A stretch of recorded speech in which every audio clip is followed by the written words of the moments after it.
Muy bien, muy buenas noches, señores alumnos. Confirmen si me escuchan, por favor, para poder iniciar la sesión.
¿Sabes cómo gira la pantalla? ¿Ya? ¿La atención? Esta sí, ajá. No puedo ponerle eso. Es que vete a tu configuración y ahí seguro.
Bueno, listo chicos, vamos a iniciar la presentación. Vamos a hablar del cáncer gástrico, una patología que es frecuente, viene siendo la segunda causa de muerte, por ejemplo, en los varones después del enema gástrico, y se dice que también es la segunda causa de muerte en las mujeres después del cáncer de cervix, ¿no? Varía en cuanto a su incidencia en diferentes partes del mundo, en especial en el Oriente. Recuerdo que es una patología que tuvo mucho estudio y mucha evaluación en el Japón, por muchos factores que tenía en esa zona, ¿no? Incluso se habla de factores ambientales, inclusive, ¿no?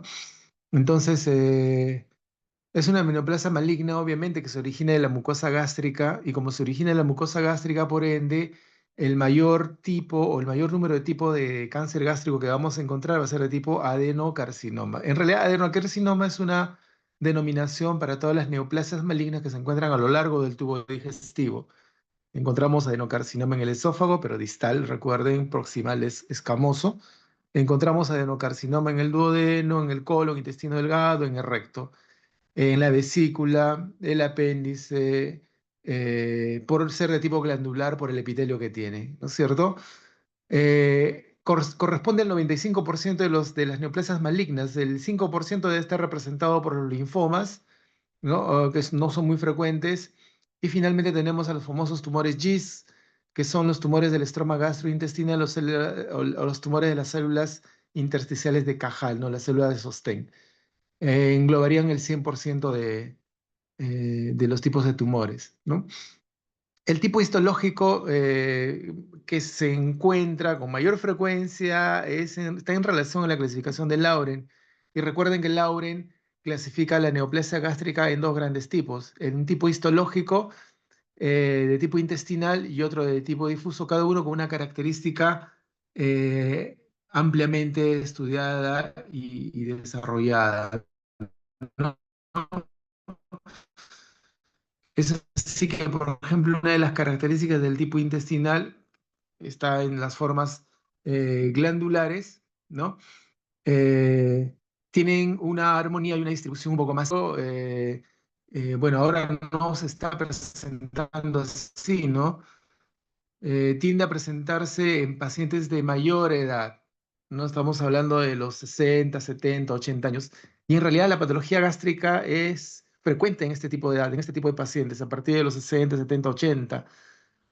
En estos últimos tiempos, yo hablaría en esta última década, eh, haciendo un estudio. Por ejemplo, nosotros hace 2 años en el hospital formamos la unidad de estómago, esófago, vaso, y básicamente nos enfocamos en el manejo del enema gástrico. Y nuestra primera evaluación después de un año, que fue del 2023, febrero del 2023 a febrero del 2024, de los 84 casos que tuvimos como pacientes operados de enema gástrico, casi el 60% correspondían a pacientes que no pasaban los 50 años, ¿ya? Y el tipo histológico en este caso que predominaba era el tipo difuso, ¿ok? Entonces miren cómo va cambiando la epidemiología y el tipo histológico por muchos factores que se han desarrollado, que ya no existen como antes había, y eso vamos a hablar un poquito más adelante, ¿no? Entonces, el tipo intestinal, si bien es cierto, está presente en las personas adultas, y como dice la premisa, ¿no? En la teoría y en el libro nosotros vamos a encontrar que es la neoplasia más común y más frecuente, pero en la práctica clínica estamos encontrando una cosa muy distinta, ¿sí? Está relacionado básicamente con la presencia de una gastritis crónica y relacionada directamente con el Helicobacter pylori, ¿no? El pronóstico del tipo intestinal es generalmente mejor, tiene mejores resultados, tiene menor agresividad, y al tener menor agresividad, pues los resultados quirúrgicos y de neoadyuvancia son mejores, ¿sí? Entonces, en contraposición con el de tipo difuso, cuya característica son células totalmente desorganizadas, poco coercivas, sueltas, que van a infiltrar la pared gástrica con mayor intensidad, y dentro de esta está incluida la famosa célula anillo de sello, ¿no? Que es la forma más agresiva, que se dice que es más frecuente en pacientes menores de 50 años, ¿ya? Es menos frecuente que la intestinal y está relacionado a factores genéticos, ¿no? Asociado de repente a familiares con antecedentes de cáncer gástrico o pacientes que tengan predisposición. Entonces, eh, este tipo es más agresivo, eh, se encuentra en pacientes jóvenes, a menudo está asociado a una mutación del gen CDH1, que es uno de los tantos genes que existen y que se manifiestan en esta patología, ¿no? Al ser más agresivo y tener un peor pronóstico, pues una vez que nosotros hacemos el diagnóstico, probablemente ya estemos en una fase avanzada, ¿no? Estamos hablando de una fase 4 tipo linitis plástica, eh, en donde ya no se puede hacer nada prácticamente, ¿no? Es así la agresividad del germen, ¿ok? Entonces, en cuanto a la epidemiología, de manera general, se dice que es el quinto cáncer más común en el mundo, la tercera causa de muerte por cáncer a nivel global, estamos hablando, ¿no? Alta prevalencia en Asia, Japón, Corea, América Latina, Europa Oriental, más frecuente en los hombres mayores de 50 años. Pero esto, como les digo, está cambiando o está variando. Si cabeza ya hace muy poco, estamos hablando de no más de 10 años probablemente, que ya se ha definido al Helicobacter pylori como un agente carcinógeno, ¿no? Un agente carcinógeno, pero no son todos los tipos de cáncer gástrico, recuerden, perdón, del Helicobacter pylori. Este Helicobacter pylori es el factor de riesgo más importante, ¿no es cierto? Y está ya establecido que es así, ¿no? Ahora, ¿ok? La infección crónica va a inducir una gastritis atrófica, ¿no? Que puede progresar hacia metaplasia, luego a displasia intestinal y finalmente hacia adenocarcinoma, hacia toda la variación, ¿no? Entonces, el Helicobacter pylori no solamente como acción propia, ¿no es cierto?, al generar alteración en el DNA de la célula, ¿no es cierto?, va a generar también, de repente, la estimulación de otros microorganismos o promueven que otros microorganismos presentes en la flora gástrica puedan generar también radicales que puedan producir el cáncer gástrico, ¿sí? Entonces, tiene doble acción el Helicobacter pylori. Ah,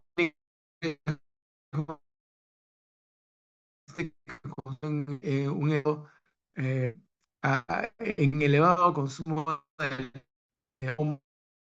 o porque se asociaba a la infección por Helicobacter pylori y a factores ambientales también. Tiene mucho que ver con el medio socioeconómico, ¿no? Generalmente está en una sociedad baja en recursos económicos en las que no se pueden controlar o no se pueden conservar adecuadamente los tipos de alimentos. Recuerden, a lo largo de la evolución tecnológica, pues esto ha permitido que se genere mejor conservación de las comidas.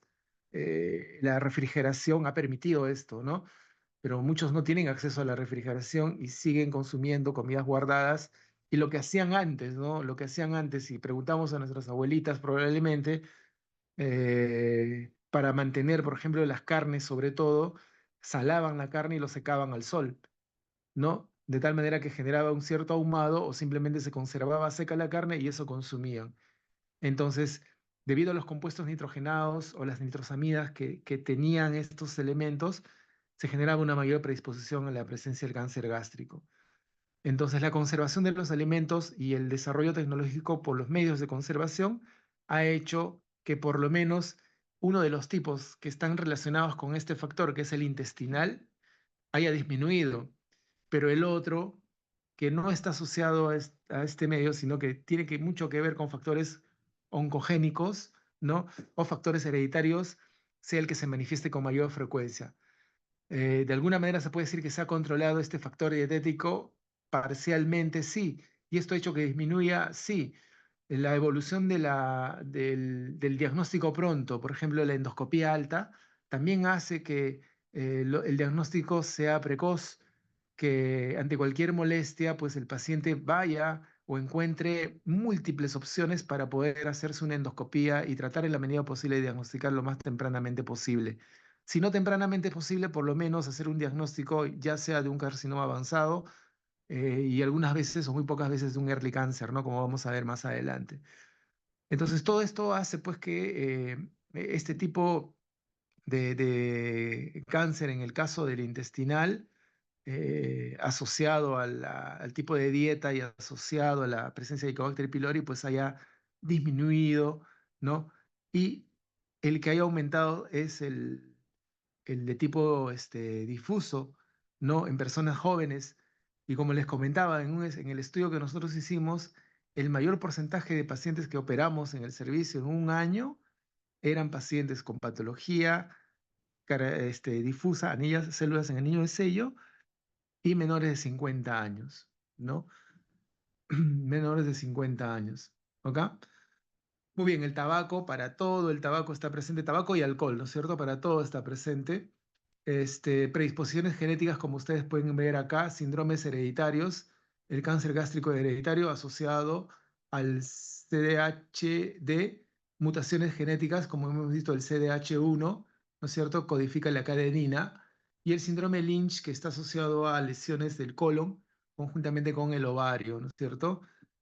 Asociado a poliposis dolorosa familiar también. Cáncer de colon, obviamente. Eso lo vamos a ver también cuando hablemos de cáncer de colon. Y algunas condiciones preexistentes, como por ejemplo la gastritis atrófica crónica, que es una condición propia de un paciente.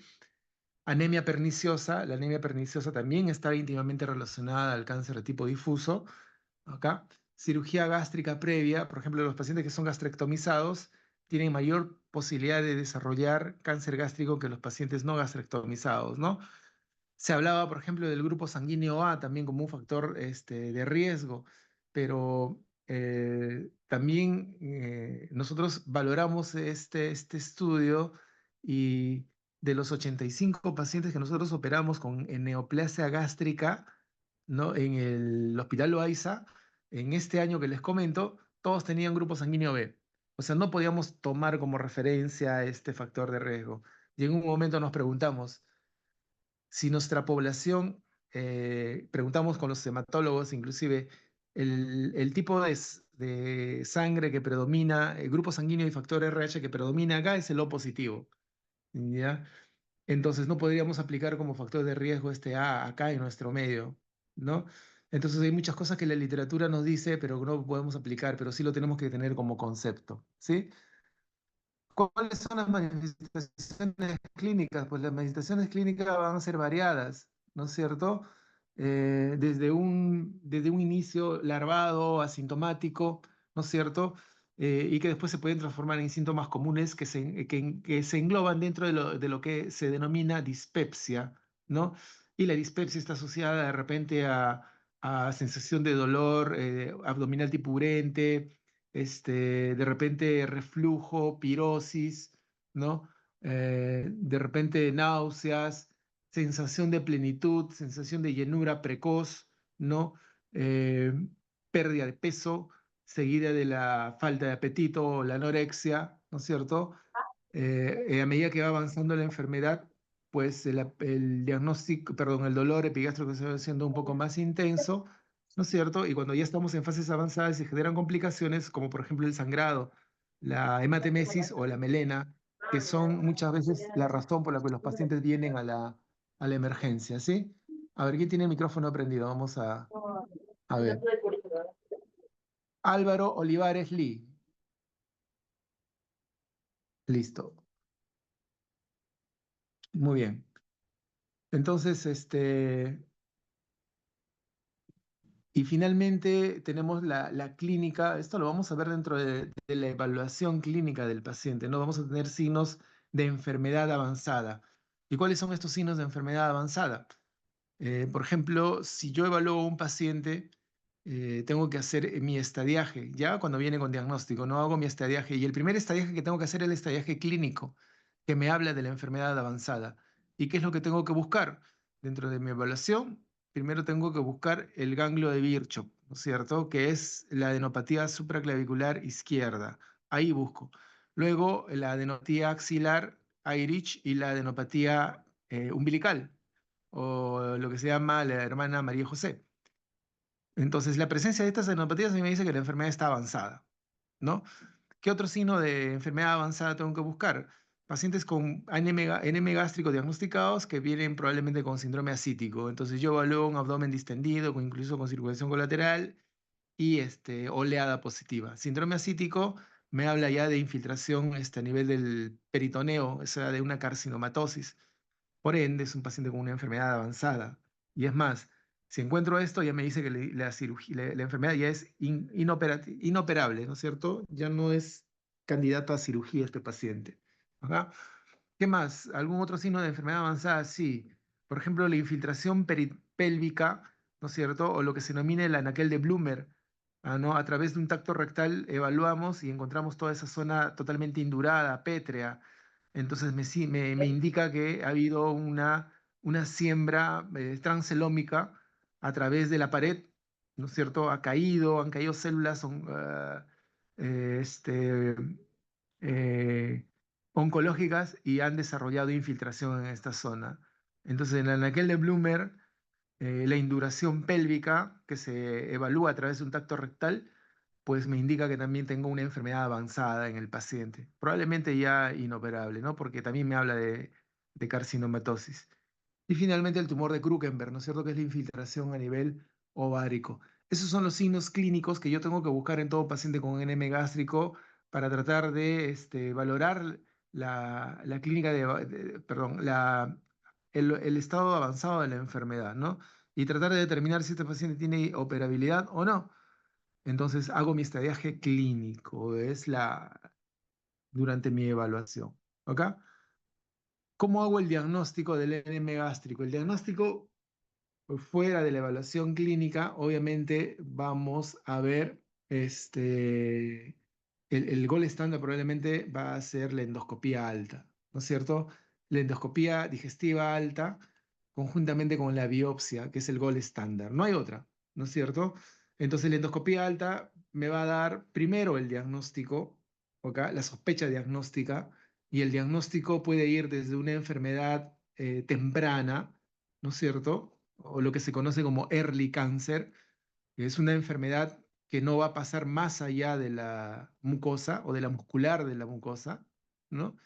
Es un cáncer temprano y me va a dar también la clasificación tipo Borman, la clasificación tipo Borman que ya me habla de una enfermedad avanzada, ¿ok? Entonces tengo una clasificación temprana, un early cancer, y tengo una clasificación avanzada, de una enfermedad avanzada que traduce un Borman, ¿ok? Esto me da. Pero ¿qué más me da la endoscopía? Otro punto importante que me da la endoscopía y que como cirujano me interesa mucho es la ubicación de la lesión. Entonces, si hacemos un recuerdo a anatomía, cuando llevábamos, creo que ustedes, como ustedes llevamos en forma virtual, creo que sí todavía, entonces recordábamos, y en la cabecita cada uno de ustedes recuerda que el estómago tiene la forma de una bota, una J, ¿no es cierto? Con su cardias en la parte superior, su esfínter gástrico superior, el cardias, tiene el fondo gástrico, ¿sí?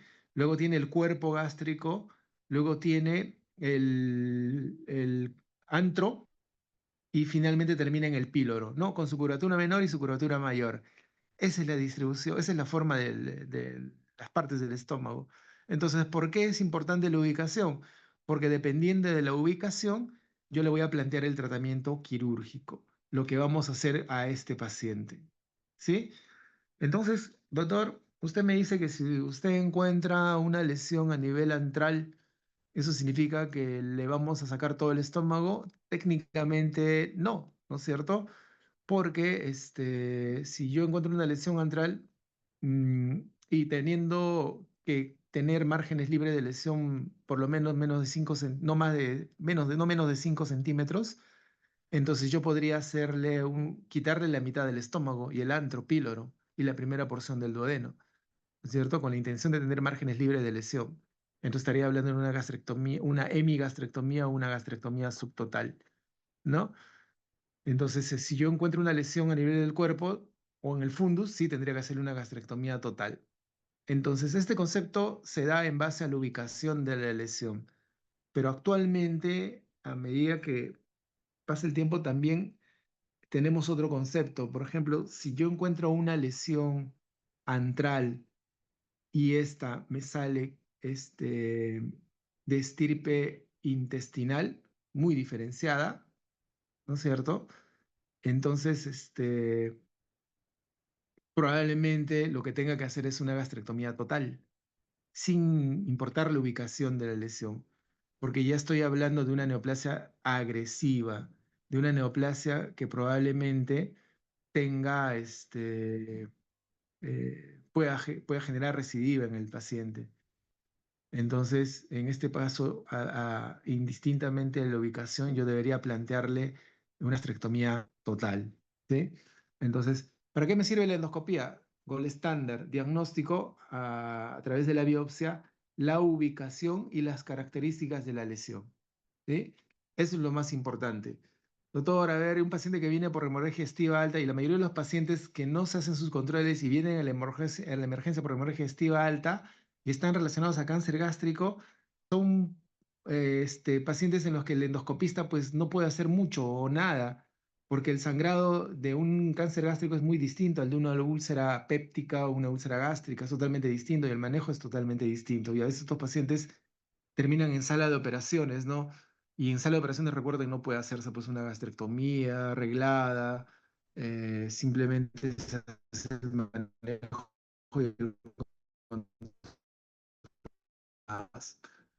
La ecoendoscopía es el estudio endoscópico para poder ver la progresión y la extensión de pared, ¿no es cierto? Que no, porque muchas veces la estadificación real la hacemos intrasop. Entonces entramos a sala a operar al paciente porque tomográficamente no tiene extensión local, ¿no? Y lo que encontramos realmente es una lesión que de repente sí localmente está extendida hacia adelante al hígado, hacia abajo, hacia la vía biliar, por ejemplo, o hacia en la cara posterior, hacia el páncreas, la arteria mesentérica superior o la vena cava. Entonces encontramos una lesión extendida, pero ya lo operamos al paciente, ¿no? Ya lo sometimos a una cirugía. En este caso, la econdoscopia nos puede dar luz a ver la extensión local de la lesión, ¿no? Y tratar de plantear un tratamiento distinto, como lo es la quimioterapia, por ejemplo, ¿no? Que nos ha ayudado en algunos casos con pacientes en los que la disminución de la lesión, del tamaño de la lesión, ayuda un poco en la resecabilidad, en la resección. Siendo realistas, hemos tenido pacientes manejados de ese modo, pero a veces demoran, pues demoran en su cita oncológica, demoran en sus sesiones, 4 meses y un paciente. Entonces, hay pacientes que sí se benefician y hay pacientes que no, habría que evaluar exactamente qué es. La econdoscopía no sirve para eso. Recuerden que cáncer diagnosticado, cáncer que tiene que ser estadiado, ¿sí? Y el estadiaje para el cáncer gástrico idealmente es por medio de una tomografía. En la tomografía yo hago mi estadiaje, este famoso TNM, ¿no es cierto? El tumor, dependiendo del tamaño el que se encuentra, determino la presencia de ganglios, ¿no? Y la presencia de metástasis. Entonces hago un estadiaje tomográfico. Ya hice mi estadiaje clínico. Ahora voy a hacer mi estadiaje tomográfico. ¿Ok? Lo más simple, si es que no tengo una tomografía al lado, hasta una ecografía. Y en la ecografía, ¿qué tengo que ver? El primer sitio de metástasis a nivel de un cáncer gástrico, que es hepático, ¿no? Es la primera zona en la cual se hace metástasis, ¿ok? El PET scan en casos seleccionados, cuando no tenemos una endoscopía positiva, de repente cuando las patologías no son concluyentes, el PET scan nos puede ayudar. Mucho en estómago no, no, de repente en otras zonas sí nos ayuda, en zonas donde hay mucha metástasis, por ejemplo, a nivel pulmonar, donde generalmente son metastásicos y uno quiere buscar un primario y no encuentra tanto buscando ni tomografía, de repente ni endoscopía baja ni endoscopía alta, le hago un PET scan y me sale marcado las células que pueden dar origen a esto, ¿no? Y también en el hígado, ¿no? Recuerda que son las dos zonas con mayor metástasis en referencia. Los marcadores tumorales, bueno, para estómago, muy poco se usa el CA 19-9, no es tanto la aplicación de marcadores a nivel del enema gástrico, el CA probablemente sea mejor para colon que para estómago, ¿no? Pero ahí está. Entonces, como les comentaba, la clasificación Borman, que es lo más común y lo más frecuente, y ustedes tienen que recordar porque ya hicieron gastro, habla de una lesión avanzada, ¿no es cierto? Esta es la clasificación de un cáncer gástrico avanzado, ¿no? Y tenemos un tipo que es el protruyente, que es el tipo 1, y tres tipos que son excavados. Uno que es excavado, pero que bordes lineales, ¿no? Bordes definidos. El siguiente es uno excavado o ulcerado, pero que tiene bordes irregulares, como ustedes pueden ver, y va atravesando progresivamente la pared. Y el tipo 4, que habla ya de una infiltración total de la pared, algunos llaman a esto linitis plástica, es una induración de toda la pared gástrica, ¿no? Entonces, de la clasificación tipo Borman, ¿ok? En cuanto al tratamiento, ¿no? Si encontramos una enfermedad localizada, o sea, este famoso early cancer, como les comentaba, una lesión que no va a pasar más allá de la muscular de la mucosa, ¿no? Se puede incluso plantear hasta resecciones locales, ¿no? Dependiendo de la ubicación y de la zona y el área que esté comprometida. Pero lo ideal es generar o realizar la resección quirúrgica, se plantea una gastrectomía total con linfadenectomía. Entonces, cuando yo hablo de linfadenectomía, significa de resecar los grupos ganglionares que están relacionados, ¿no es cierto?, a, a la irrigación gástrica, ¿sí? Entonces, nuevamente hacemos un recuerdo anatómico y vamos a recordar cómo está irrigado el estómago. Recuerden, el estómago está irrigado por un tronco principal que nace de la aorta y este tronco se llama el tronco. A ver, ¿alguien me puede decir? Celíaco, doctor. Perfecto. El tronco celíaco que tiene tres arterias, ¿no es cierto? La gástrica izquierda, la arteria hepática y la esplénica. ¿Ok? Entonces, miren, los ganglios, eh, los grupos ganglionares o las cadenas ganglionares tienen mucho que ver en la mayoría con estos tres vasos que nacen de un tronco principal. Por ende, cuando yo busco metástasis, tengo que buscar metástasis en las zonas en las que va a irrigar este gran tronco, ¿no es cierto? Tenemos la arteria hepática que irriga el hígado, por ende, tengo que buscar en hígado el primer lugar de metástasis, ¿no?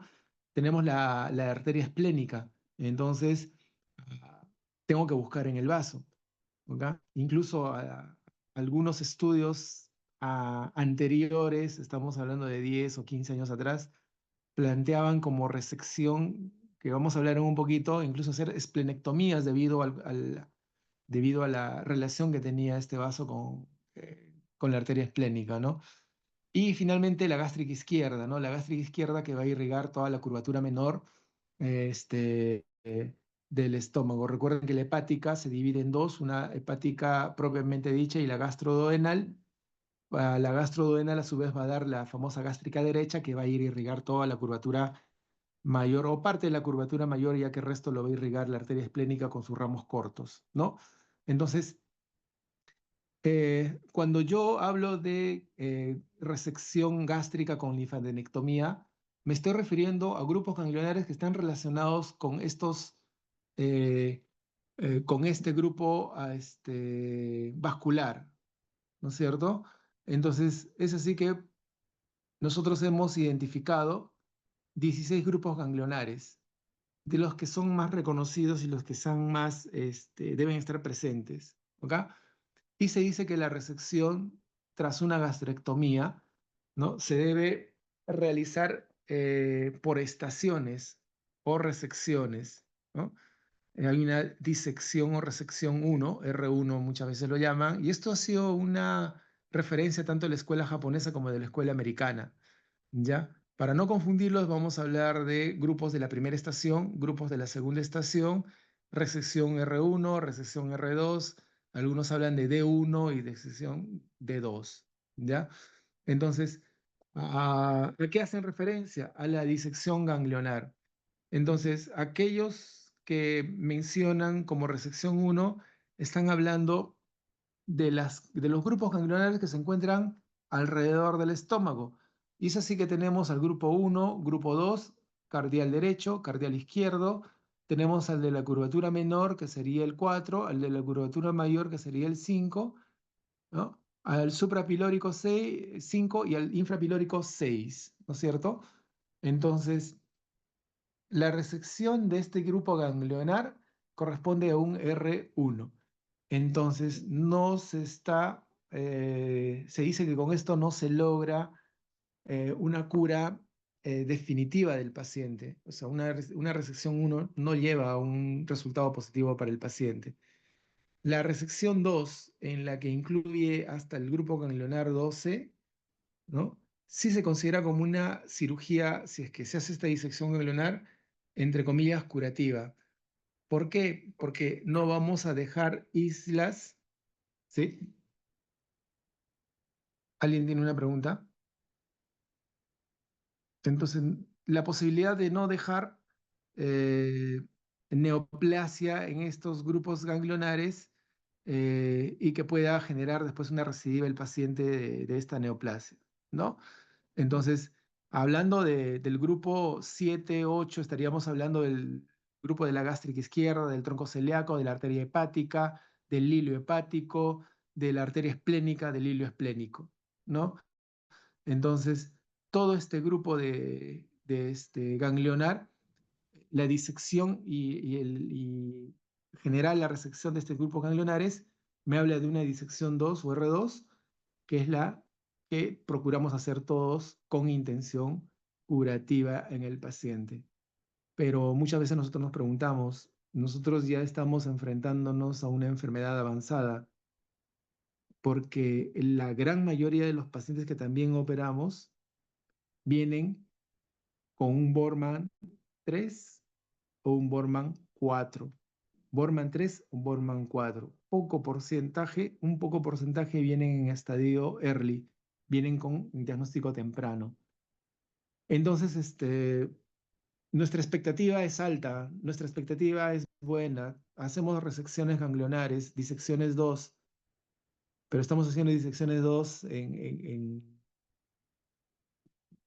en patologías, en pacientes que tienen ya una enfermedad avanzada, un Borman 3, lo cual mejoraría la calidad de vida, pero bueno, no es lo indicado, ¿no? Entonces, muchos de estos pacientes simplemente la cirugía que se les plantea es paliativa, ¿no? Resección local en caso de sangrado, en caso que se obstruya, pero miren, nos estamos enfrentando a eso. A pesar de que inicialmente yo les dije que tenemos muchos lugares más donde hacen endoscopías, la facilidad de llegar a un gastro que haga una endoscopía ahora es mucho mayor que hace 20, 30 años, ¿no? Pero aún así todavía seguimos viendo pacientes que vienen ya en estadios avanzados, ¿sí? Entonces, la gastrectomía subtotal o total con linfadenectomía, ¿no? Seguida de quimioterapia, ¿no? Eh, resulta un complemento en el tratamiento. En la enfermedad avanzada, metastásica, quimioterapia paliativa, terapia dirigida y cuidados paliativos integrales, ¿no? Tanto en la avanzada como en la metastásica. Miren, estamos hablando de ya clasificación Borman, ¿sí? Entonces, estos son los grupos ganglionares de los que hemos hablado hace poco. Recuerden, eh, recuerden esta imagen, ¿sí? Y en cuanto al tratamiento, obviamente se plantea la resección de la lesión, ¿ok? Entonces, la resección va a plantearse dependiendo de la ubicación de la lesión, como les comentaba. Para las lesiones que se encuentran en el antro píloro, generalmente las resecciones, antes se hablaba de antrectomía, se hablaba de hemigastrectomía, que hablaba del 50% de resección, pero actualmente tenemos ya el consenso de que para estos pacientes con lesiones distales resulta muy bien la gastrectomía subtotal, que corresponde a la resección del 70% del estómago distal, ¿sí? Quedando solamente el 30% para hacer la reconstrucción y la anastomosis. Entonces, la imagen que ustedes ven es una reconstrucción tras una gastrectomía subtotal. Como ustedes pueden ver, la zona eh, sombreada es la zona que se ha resecado, ¿no? Ah, es la zona antropilórica y parte del cuerpo, una gastrectomía subtotal que correspondería al 70% de la lesión, ¿no? Y la reconstrucción que se hace para este paciente, un tipo de reconstrucción, es la famosa reconstrucción tipo Birrod 2. ¿Y qué me dice Birrod 2? Como ustedes pueden ver, lo que hace Birrod es subir un asa, ¿no? Ahí están viendo un asa yeyunal a 40 centímetros del ángulo de Treitz. Ahí está. La codadura que tiene, este es el duodeno, primera porción, segunda porción, tercera porción, cuarta porción. La cuarta porción del duodeno fija forma el ángulo de Treitz y inicia, donde inicia el yeyuno, ¿no? Entonces, a 40 centímetros de este ángulo de Treitz subimos un asa, como ustedes pueden ver acá, un asa hacia el estómago y lo anastomosamos.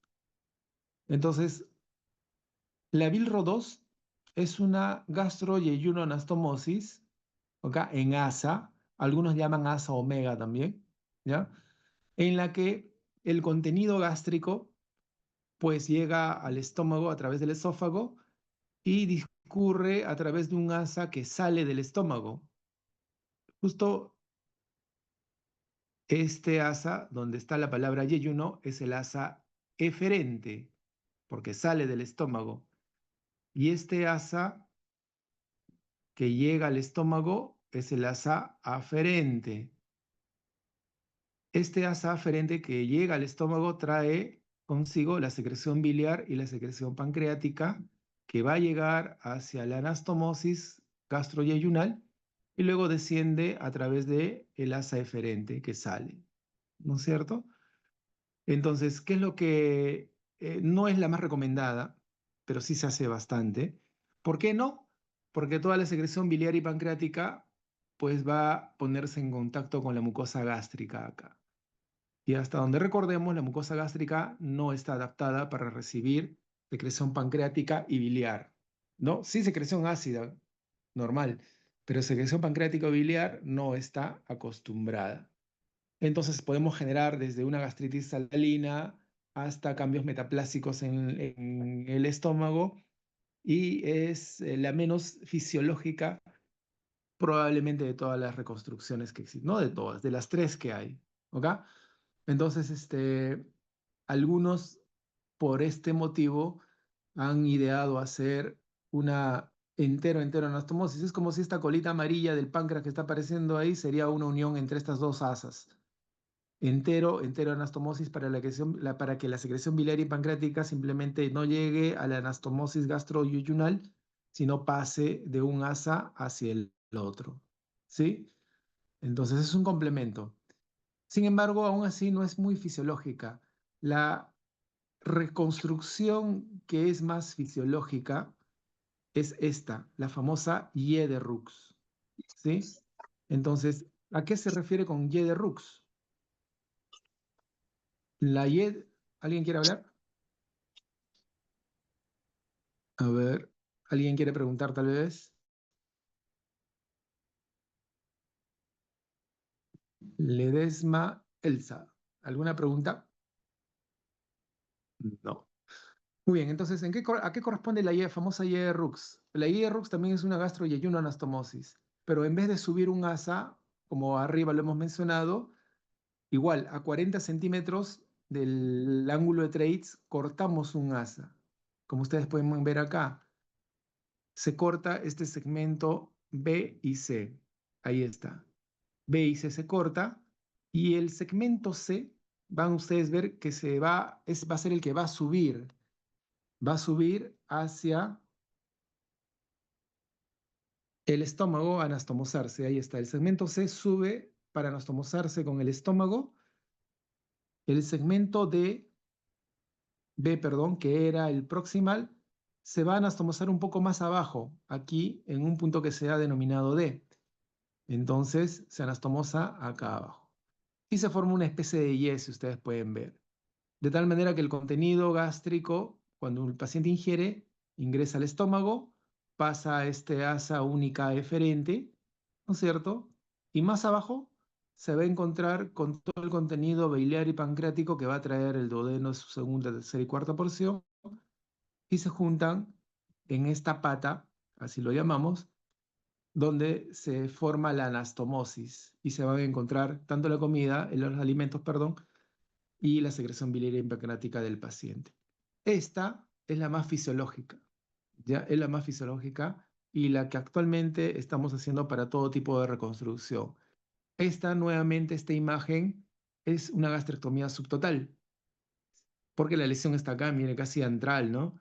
Pero esta me sirve también para gastrectomías totales. Cuando yo hago una gastrectomía total, voy a reconstruir con esta Y de Rux, ¿no? Para una gastrectomía total, no voy a poder hacerla con un asa, porque mi asa no va a llegar hasta el esófago, ¿ok? Entonces, la más completa, la más fisiológica es esta famosa Y de Rux, ¿sí? Y finalmente tenemos la famosa BIROD 1. Las gastrectomías BIROD 1, BIROD 2 fueron desarrolladas para complicaciones de la úlcera péptica, ¿no? Perforación, hemorragia, sangrado, perdón, hemorragia, sangrado, perforación y estenosis. Pero por ende, este tipo de cirugías actualmente ya no se hace, ¿no? Antes probablemente sí se operaban bastante, como vamos a ver más adelante, pero ahora ya no se hace mucho. Pero las cirugías de gastrectomía se iniciaron para este tipo de problemas, no para cáncer gástrico. Por ende, este tipo de técnicas se han ido aplicando para pacientes con cáncer gástrico a medida que iba avanzando. Entonces, BIROD 1 habla de una gastroduodenoanastomosis, como ustedes pueden ver acá, ¿no?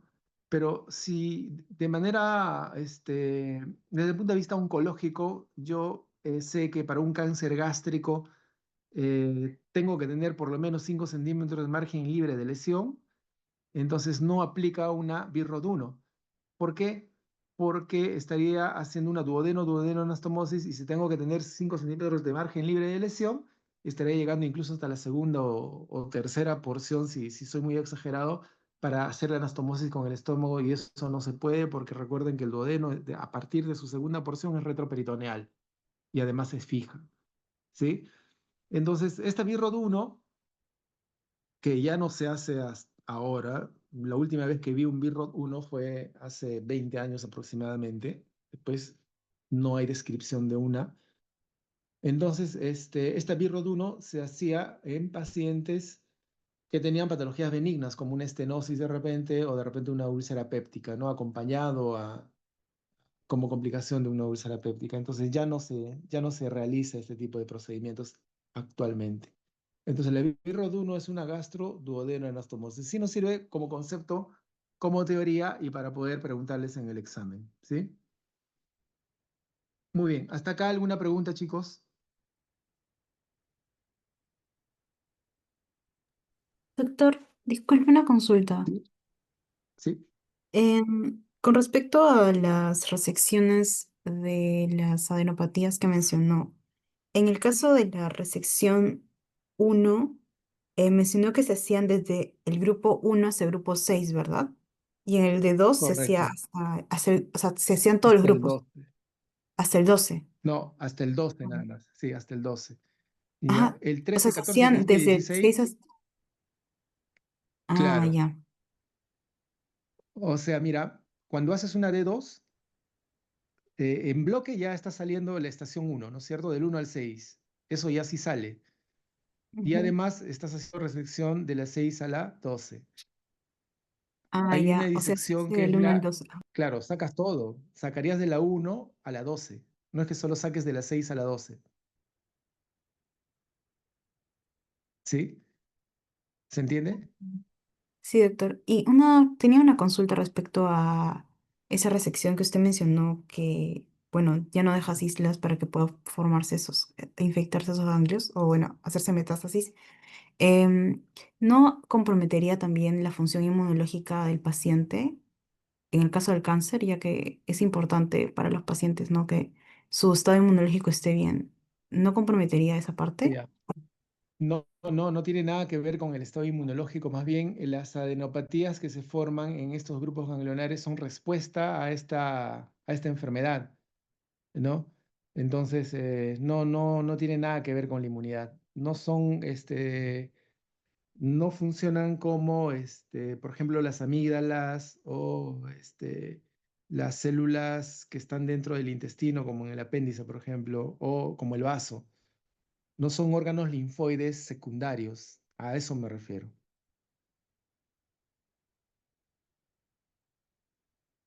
¿Sí? Entonces, estas adenopatías que encontramos son respuesta a la lesión maligna que tiene el paciente. No son órganos linfoides, ni primarios ni secundarios. ¿Sí? No tiene nada que ver.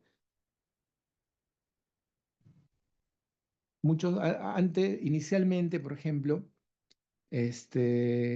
cuando hablaban de disección ganglionar, hablaban de los famosos ganglios centinelas. ¿Y qué significa un ganglio centinela?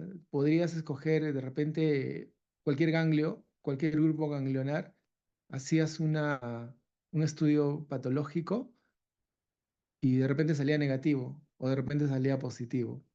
Pero la idea de no dejar, ¿y cómo sabías eso? O sea, ¿qué ganglio elegías? Por eso empezaron a hacer las disecciones, las resecciones locales. Y se dice que una D2, cuando tú resecas hasta la cadena 12, el grupo ganglionar 12, entonces el resultado de la morbimortalidad posterior a la cirugía es buena, porque estás dejando menos posibilidad de enfermedad residual, ¿no?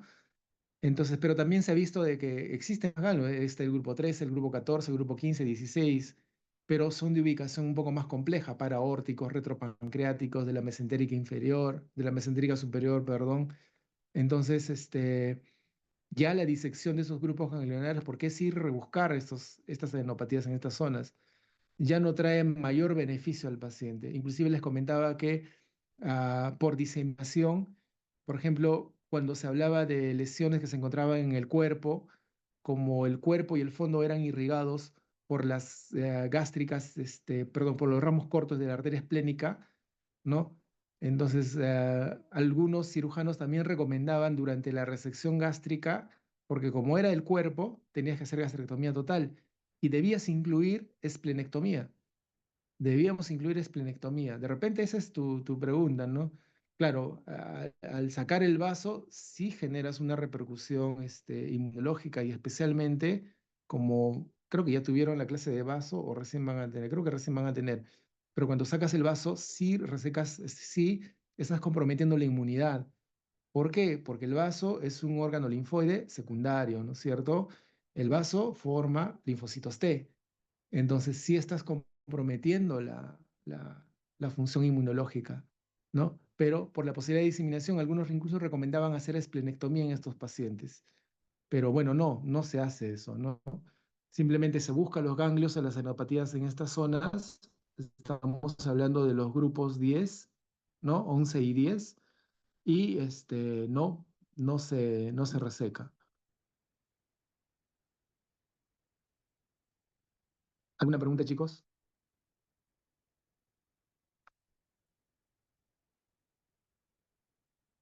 Listo. Entonces, muy bien, vamos a hablar de una complicación de la úlcera péptica. Ustedes han hecho la enfermedad por reflujo gastroesofágico y úlcera péptica en clases anteriores, ¿no? En gastro también han hecho. No vamos a manejar la úlcera como patología clínica acá porque no manejamos la úlcera nosotros en el tratamiento médico. Tratamos las complicaciones de la úlcera y como complicaciones en la úlcera son tres, básicamente. Las complicaciones hablan de la hemorragia, que eso ya lo han visto en hemorragia digestiva, ¿no es cierto? Y las otras dos complicaciones hablan de la estenosis péptica, ¿no es cierto? O el estenosis duodenal o estenosis pilórica por úlcera péptica, ¿no? Perdón, acá debería decir estenosis péptica, no pilórica, ¿no? Porque la estenosis puede ser pilórica o puede ser duodenal, ¿sí? Y la perforación, ¿no? Que también puede ser gástrica o puede ser duodenal, ¿ok? La perforación péptica o la estenosis péptica, ¿no? Entonces, eh, ¿qué es lo que va a generar? De manera progresiva se va a comportar como el denominado síndrome pilórico, ¿sí? Entonces, ¿a qué corresponde un síndrome pilórico? Al cierre progresivo de la luz gástrica a nivel del píloro. ¿Y qué va a traer el síndrome pilórico en el paciente? Va a generar lo que se denomina el síndrome de retención, con sensación de llenura precoz. Doctor, antes comía 2 platos, pero ahora solamente puedo comer uno, no puedo más, se retiene, ¿no? Retención alimentaria. Entonces, como les comentaba, es una complicación de la úlcera, de la enfermedad ulcerosa péptica, ¿sí? La incidencia actual ha disminuido totalmente y es muy raro.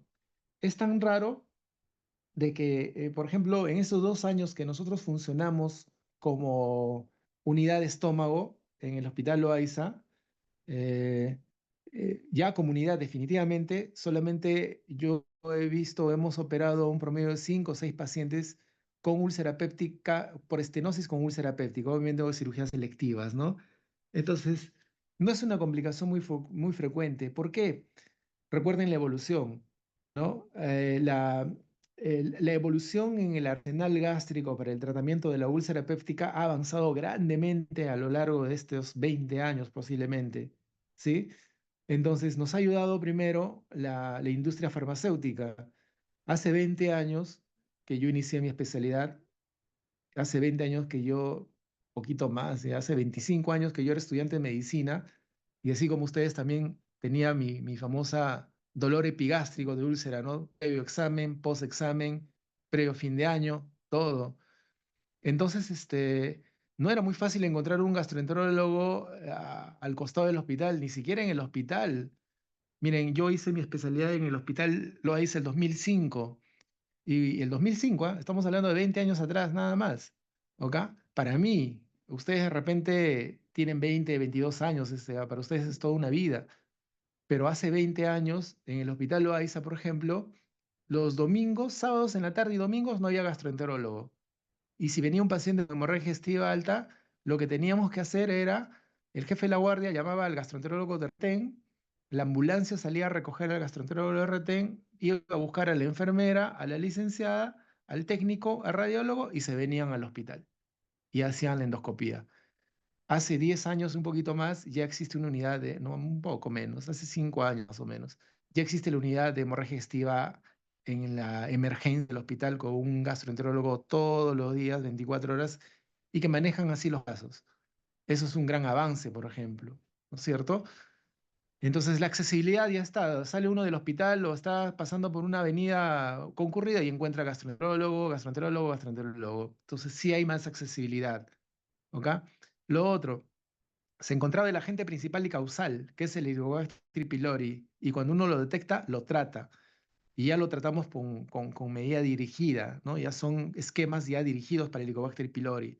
Otro, hace 25 o 30 años, el arsenal médico para una úlcera péptica o una gastritis era la ranitidina y la famotidina como inhibidores H2, ¿ok? Y tenían el hidróxido de aluminio, no, el hidróxido de aluminio o el sulfato de magnesio, ¿no? Para no, el hidróxido de magnesio, perdón, el hidróxido de magnesio y el hidróxido de aluminio, que eran como protectores de la mucosa, ¿ya? Como protectores de la mucosa o antiácidos llamaban, ¿no es cierto? En cambio ahora ya tenemos el arsenal aumentado, tienen los inhibidores de bomba de protones, inhibidores de bomba de protones selectivos inclusive, ¿sí? Continuamos teniendo los antiácidos, ¿no? Tenemos el bismutol, tenemos el hidróxido de aluminio, ¿no? Y también tenemos protectores de mucosa gástrica. Ahí están los sucralfatos y los magalgratos, ¿no? Entonces, todo este arsenal ha hecho de que ya un paciente no evolucione pues a una estenosis, menos a una perforación y menos a una hemorragia digestiva alta por terapéutica, ¿no? Eh, Obviamente hay pacientes que sí llegan porque no solamente no tienen cuidado, sino tienen otros factores de riesgo aumentados, ¿no? Agregados, como vamos a ver en un momento, ¿sí? Entonces la incidencia actual ha disminuido precisamente por estas dos cosas. Tres cosas yo diría, les comento, ¿no? Aún se presenta en contextos mal apego al tratamiento, usuarios crónicos de AINES, ¿no? Pacientes con AR, enfermedad de dolores continuos, pero el AINE va más hacia una perforación que hacia una estenosis, o cuando se hace un diagnóstico tardío, ¿sí? Entonces, la fisiopatología habla de una úlcera duodenal, estamos hablando de una úlcera péptica, que puede ser uno, 2, 3, dependiendo de la ubicación, prepilórica, pilórica y duodenal, ¿no? Inflamación crónica, fibrosis y engrosamiento de la región pilórica, ¿ok? La estenosis es funcional, ¿no? Y genera una obstrucción mecánica, y esta obstrucción mecánica, recuerden, toda estenosis siempre va a generar una dilatación proximal de la víscera, ¿no? Y puede generar una dilatación progresiva del estómago, un mega estómago, ¿no? De la musculatura gástrica. ¿Cuál va a ser la clínica? Les comentaba la famosa llenura precoz, ¿no es cierto? La sensación de vómito postprandial tardío, ¿no? Ausencia total de bilis, contenido gástrico, restos alimentarios, ¿sí? Dolor epigástrico crónico, onda visible peristalsis a la izquierda y a la derecha, y percusión gástrica, alcalosis metabólica hipoclorémica que va asociada a estos pacientes por los vómitos constantes que tienen, ¿sí?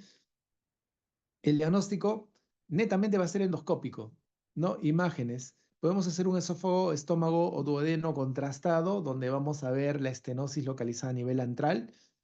La endoscopía digestiva alta, que nos va a ayudar también, en caso no tengamos, podemos hacer un esófago, estómago contrastado.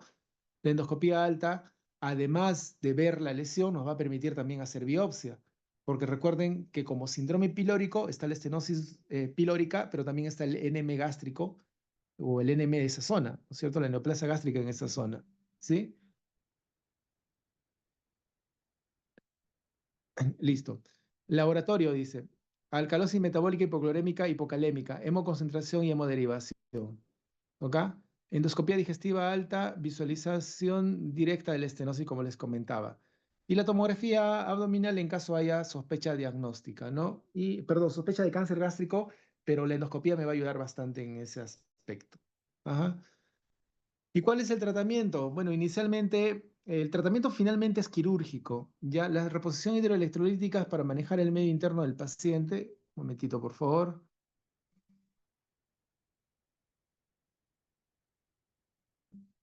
Un momentito, chicos, sorry.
Disculpe, doctor, no se le escucha.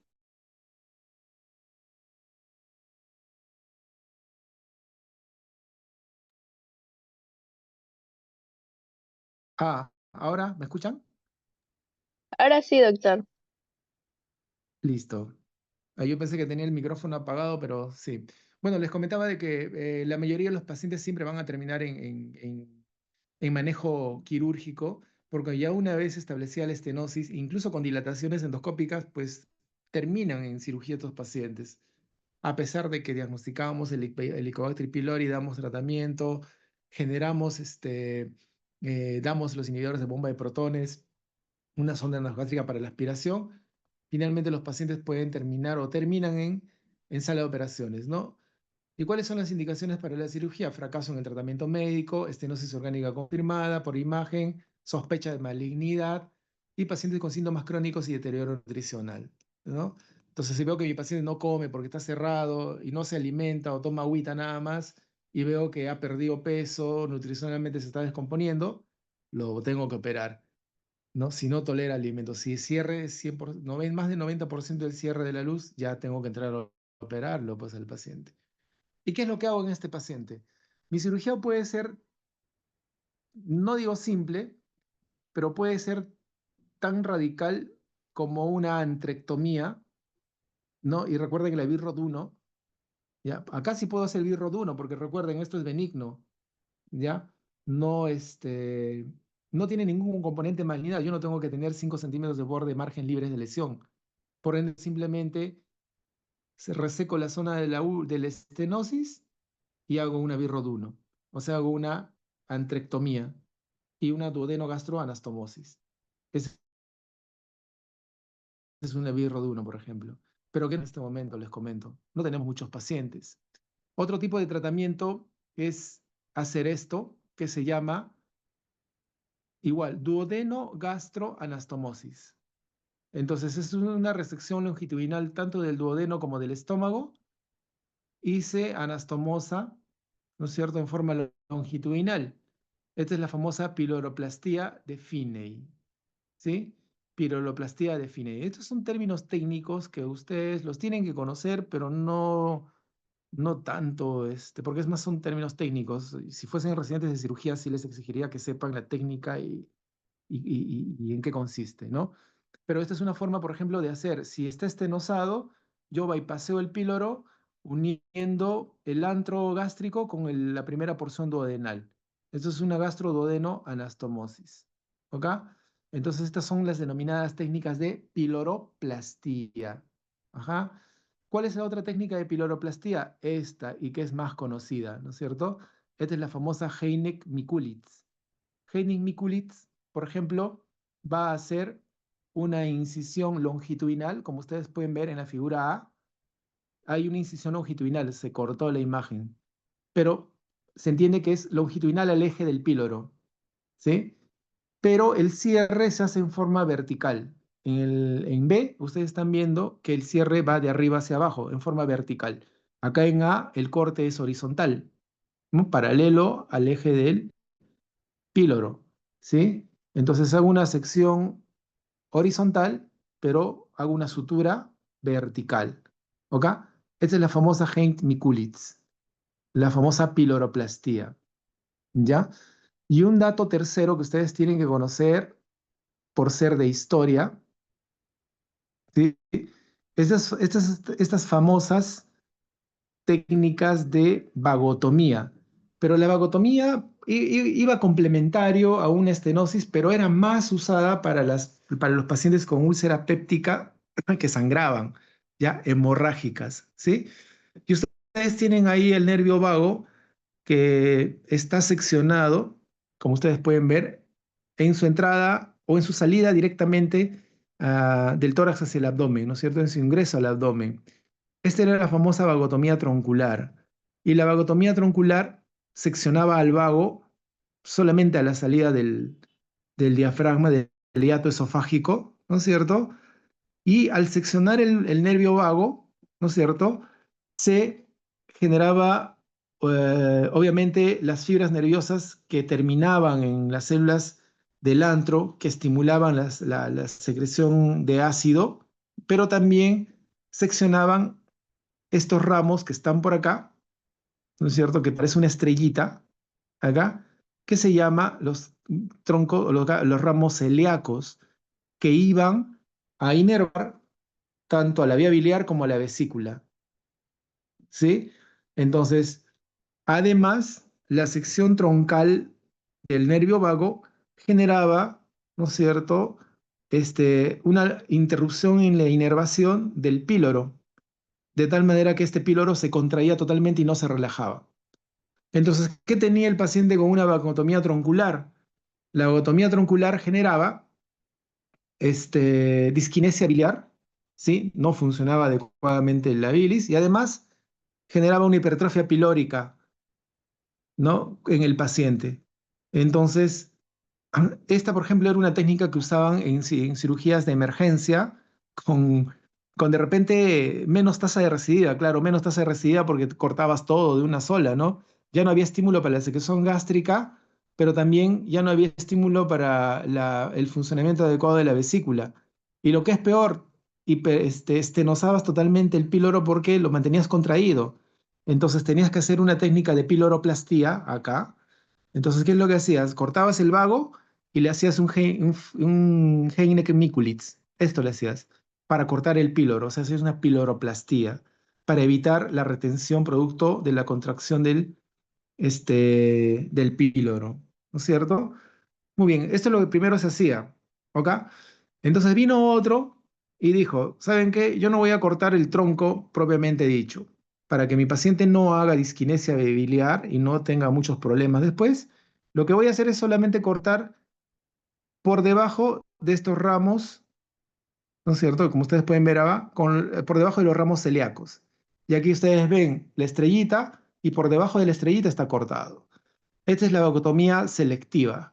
Entonces, la vagotomía selectiva cortaba los nervios que iban a irrigar las células que secretaban ácido, ¿no es cierto?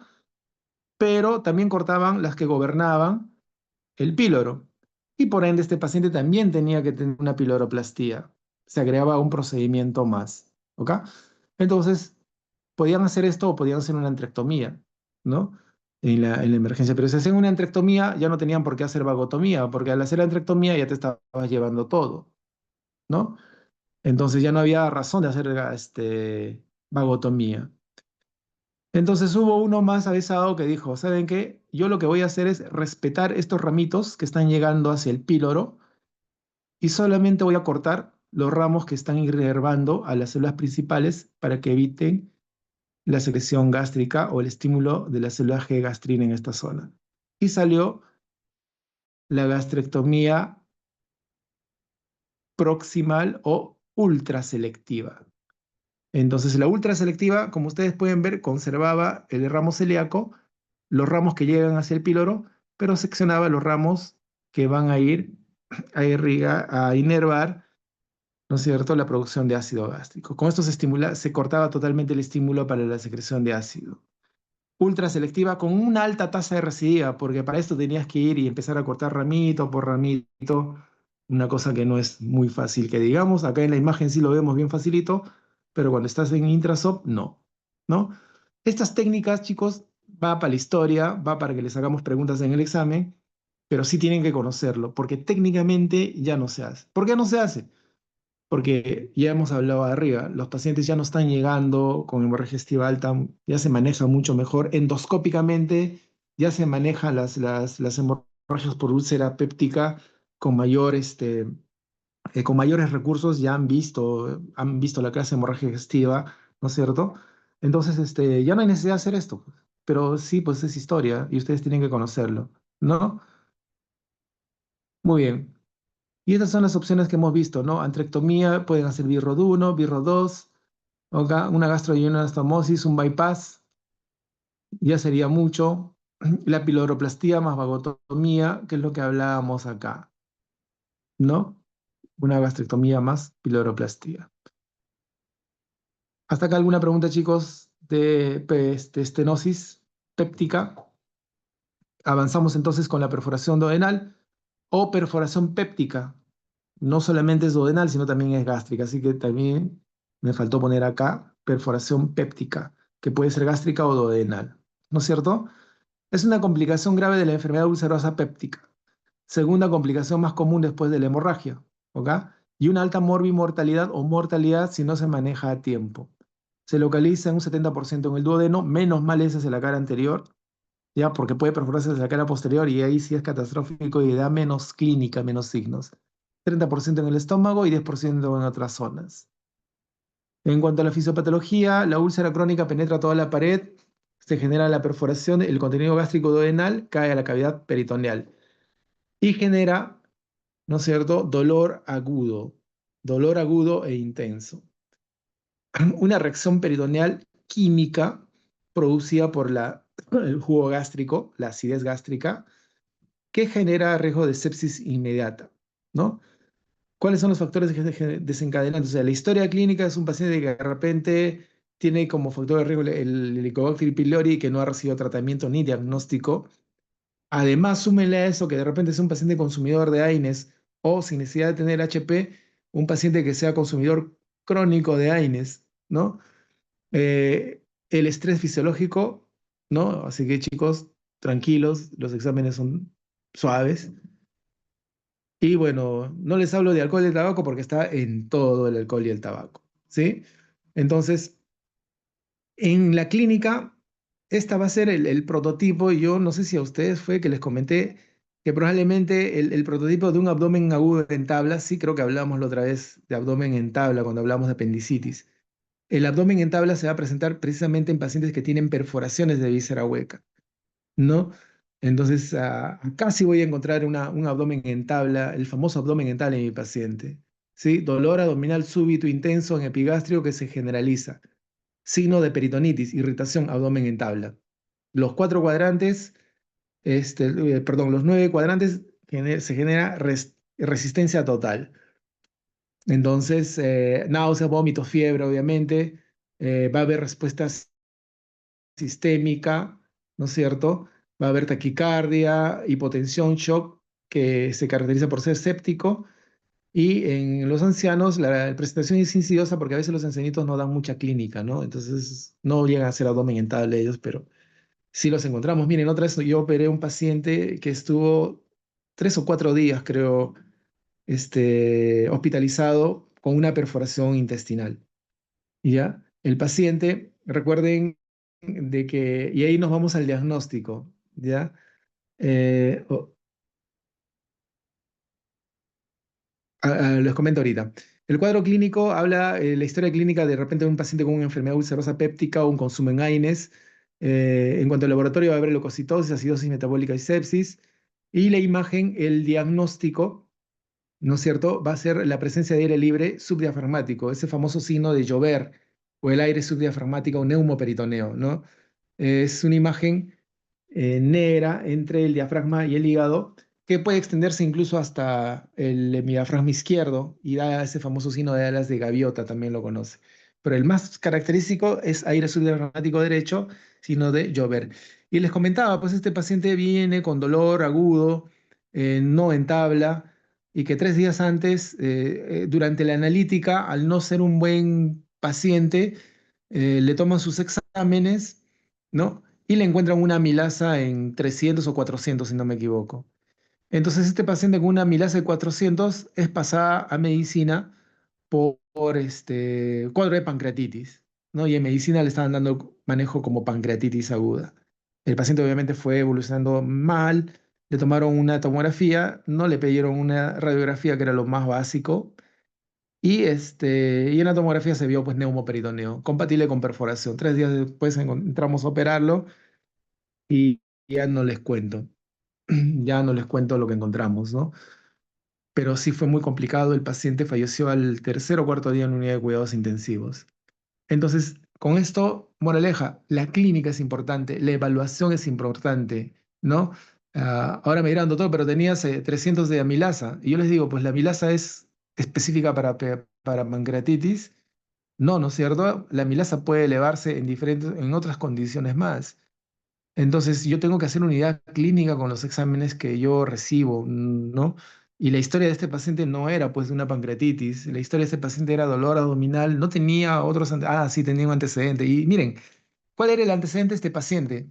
¿Ya? Y con esto van a decir, uy, doctor, ¿qué pasó? Sí, este paciente tenía una laparotomía hace 15 años, si no me equivoco, y adivinen por qué, por una perforación gástrica por úlcera péptica. ¿Ya? Entonces sí tenía factores de riesgo este paciente. ¿Ok?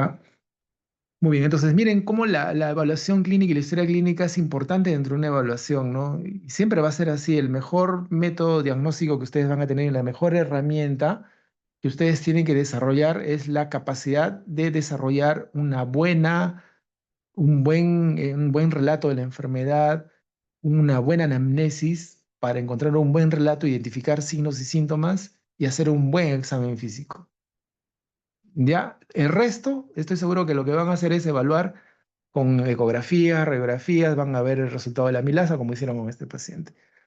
Entonces, ustedes tienen que ser clínicos.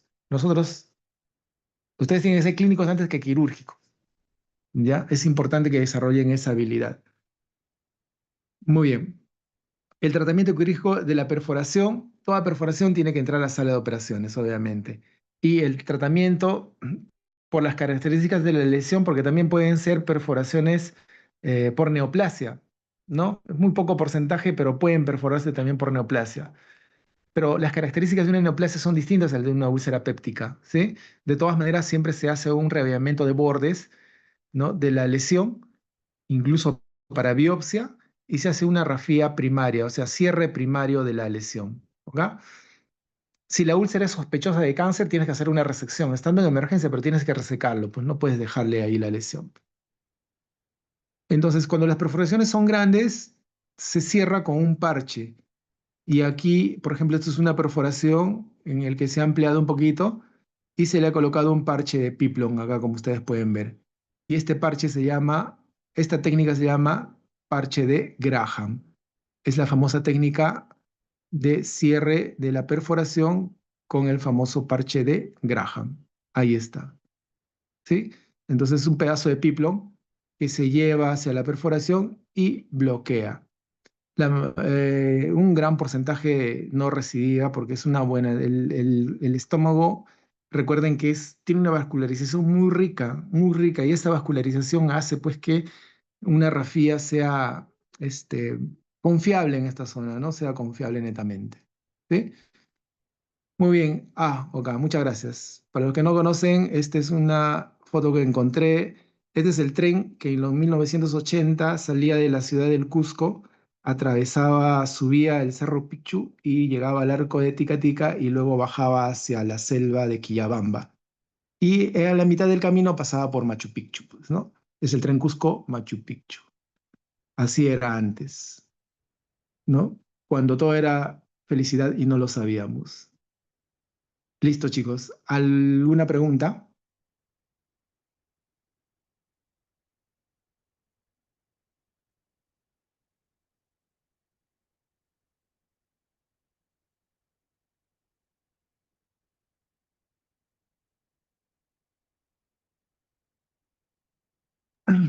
No, disculpe, ¿podría ¿Todo claro? explicar lo de las piloroplastías? Ya listo. Entonces, la piloroplastía, ya, producto de una estenosis pilórica, ya, yo voy a tener dos tipos de piloroplastía.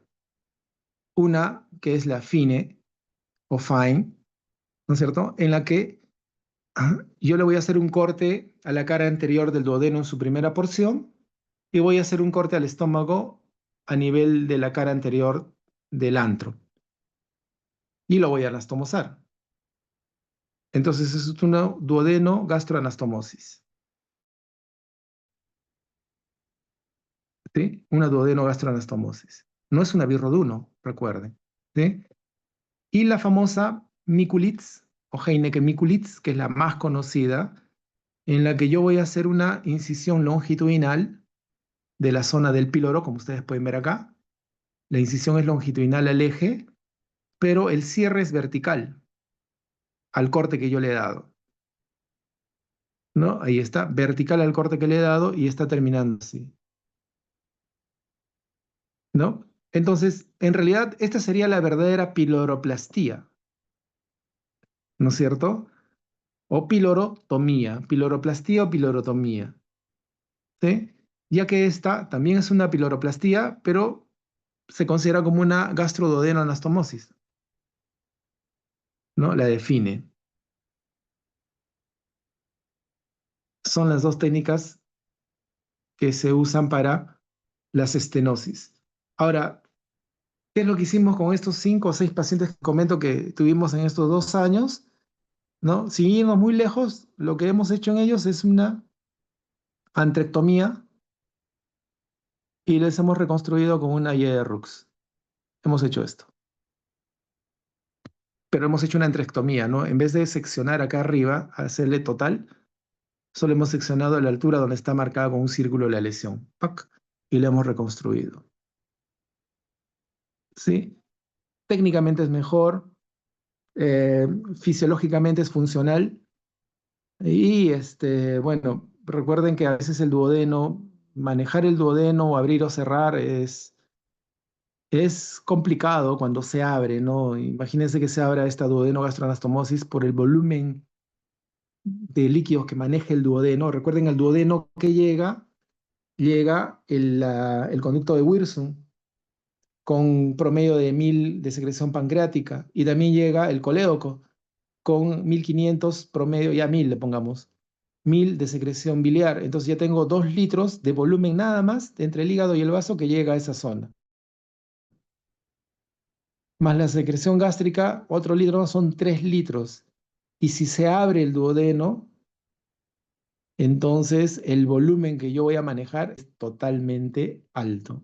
Es totalmente alto. Y mi fístula es bien compleja. Por eso los traumas duodenales son bien difíciles de manejar. Entonces, este paciente lo que le hicimos no fue una FINE, no fue una Miculitz, igual que las vagotomías, esas han quedado ya para la historia. Entonces, a este paciente le hicimos una antrectomía con una reconstrucción en Yerrux. Más fisiológica, mejor para el paciente, funcional y con menos posibilidades de riesgo de que se abra el duodeno, ¿no? ¿Alguna otra pregunta?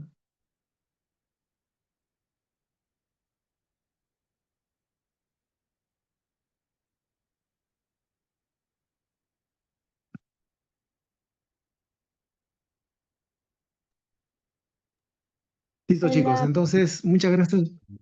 ¿Sí? doctor, una última pregunta. ¿En la piloroplastia define como en el BIRROT 1, porque creo que el BIRROT 1 tiene como complicación el fenómeno de dumping, si no me equivoco? La piloroplastia No. también. No, no, no, no. A ver, todas las complicaciones post-gastrectomía se van a presentar solamente en esta, ¿ya? Entonces, en la Virgo 2 tenemos como complicaciones el dumping precoz, dumping tardío, que es el pasaje rápido de la secreción gástrica, del contenido alimentario. Tenemos asociado un síndrome de asa aferente, cuando el asa es larga y se acoda, o un síndrome de asa eferente, ¿no? Cuando no hay progresión de la alimentación. Entonces, la mayoría de las complicaciones post-gastrectomía se producen en la BIRRO 2, más que en la BIRRO 1, ¿sí? Y menos en la IERUX. Entonces, si ustedes ven en el libro complicaciones post-gastrectomía, dumping, dumping precoz, dumping tardío, este, síndrome de asa aferente, síndrome de asa deferente, hace referencia a básicamente esta técnica. Se puede presentar en la BIRROT 1 también, pero es más frecuente acá, en la BIRROT 2. En la BIRROT 2. ¿Sí? Ahora, esas son complicaciones técnicas, ¿no? ¿Por qué se produce el asa aferente y eferente? Por la distancia que en la que lleva el asa. Esos son componentes técnicos que ustedes como alumnos, ¿no? Pues no les corresponde saber. Sí, saber que hay una birro 2, que hay un asa aferente, eferente, ¿no? Pero técnicamente que sepan que esté a 40, 50 centímetros, que el asa eferente no esté elongada, que se anastomosen isoperistáltico al estómago, eso no les corresponde todavía saber. Y cuando estén de residentes, ahí van a ahondar mucho más esto.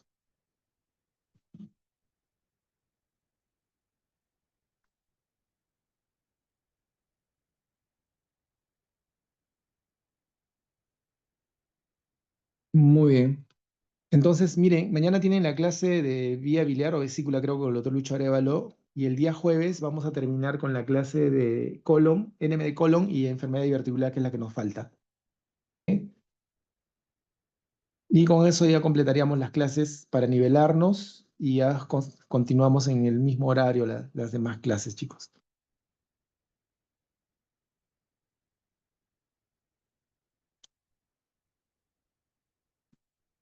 Muy bien. Entonces, si no hay más preguntas, muchas gracias por su atención y muy buenas noches con todos. Gracias, doctor. Gracias, doctor. Gracias, doctor.